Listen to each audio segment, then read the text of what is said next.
We're readied up. We're on Himmelsdorf, game number 4. See if SHOJO takes it back with the offense. As we talked about earlier, someone that had a successful offense on Himmelsdorf is very hard to beat on this map, to come back in the series. Defense being very, very, very strong on this map. But FOXEY showing us a successful offense. They might even be going 3-1 into Ghost Town if they have another successful offense like the first time around. Yeah, good to see the FOXEY guys. They're bringing the Z3, not E3, CGC. They're going to go stick them in A1, and the reason that they're going to go stick them in A1 is because that then lets you neglect the number 2 cap a little bit, in the way that you don't have to have forces ready to reset at the very right hand side of A6. You know, if SHOJO's got tanks sitting in A7, A6, doing that cap along the very top of those buildings and whatnot, you can drop a seashell on top of that and reset the wall. Because one of the most common things is very similar strategy to what we saw FOXEY just do, where you take an E100 and you park it right on that corner and just let him die. You know, no worries about it. And if he's got his turret right where he's sort of facing 90 degrees to the left, then there's this massive wall that you can sit other tanks behind and cap out from. You know, and the CGC is able to deal with that. Now we're currently hiding in the pockets of the IS-7s. Dank guy. We all saw that Dank guy, at least I did, with getting one shot of damage from the 62A in the butt as he was driving down by the church. And what he did is he immediately blew his repair kit on a track where there was no incoming damage there, Dank guy. You're not pressured at all. Blowing kits, baby, that's my motto. Repair kit later in this game. I was anticipating the SHOJO push here, hiding in the pocket of YTP. He didn't even know I was there. I was like a GoPro on the side of his IS-7.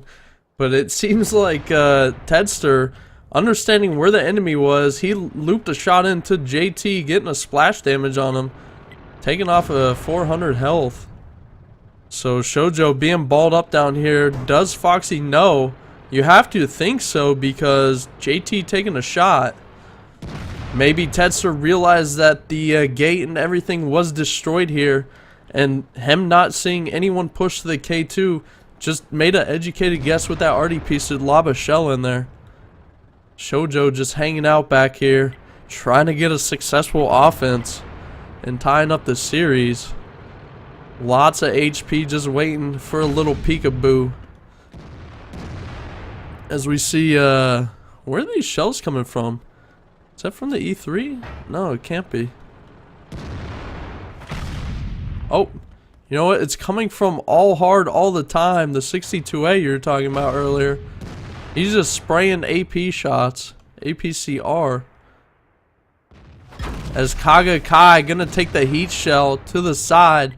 He's gonna deliver one back to all hard all the time. Little APCR for his face though. Interesting, SHOJO is now moving out of this position. Will all hard all the time be able to see it? He might be too far out though, and if he did have binocs, he's rocking too much to reset that. So he's going to be 1v1 in Kaga at range once again with a 215B. Kind of, trying to show up the HP battle. Right? Yep. If it was a 140, we'd be giving the medium a little bit of grief. At least it's a 62A. At least you've got a little bit of turret armor there to play with. The 215B struggling. SHOJO's headed, SHOJO's almost at the 7 line, and FOXEY, you can see there with Sublime's heavies as they're starting to push up. They're going, something is wrong. SHOJO, if they were still there, they would have pushed by now. So FOXEY heavies going down south. Bad move, because SHOJO's heavies are rolling up the 8 so very hard, and if you're looking, like, FOXEY doesn't have any sort of tripwire. They don't see this coming. The 62A in the pocket. The 62A is their best chance of seeing this coming, but he's in the pocket, and he's going to be able to see it now. As he does swing one of his heat shells hitting the building, he's going to get pushed on, but the FOXEY heavies were currently surprised. Where the hell did SHOJO go? They're asking themselves. SHOJO gonna be making a strong push to this number 2 cap. Foxy Heavies need to clean up their act and hurry up and get over here, as SHOJO pressure is on. will be putting 2-man on cap. They don't have enough small tanks to hide 3 in that corner. So we've got Karuru Disu down on the cap in that spot that I was talking about earlier. Both him and the 140 hide alone, they can expect the CGC shell to the face right now. As we see the E100s. Tedster in the CGC, that's what he's there for. E100s are trying to block the gun paths of, or the sight lines of the TDs. Fools stuffing up that hole in the wall. The Foxy Heavies need to come down the 7 line. They're currently coming down the same area. As we see the perfect play, we have screeners here, screeners here, screeners here. They're screening everywhere. Screener wiener. I just wanted to say that Dank guy gonna be trying to eat some shots for Utah and Georgie. William of Orange, sorry, knows that Dank guy does not have the cap points. 35 points on each Georgie and Utah. Foxy's got all the numbers, man. Foxy's doing incredibly well. Oh, we see Tedster with the triple reset. The triple reset. As Foxy's going to be pushing in here with their HP ball 10k lead, 7 gun lead.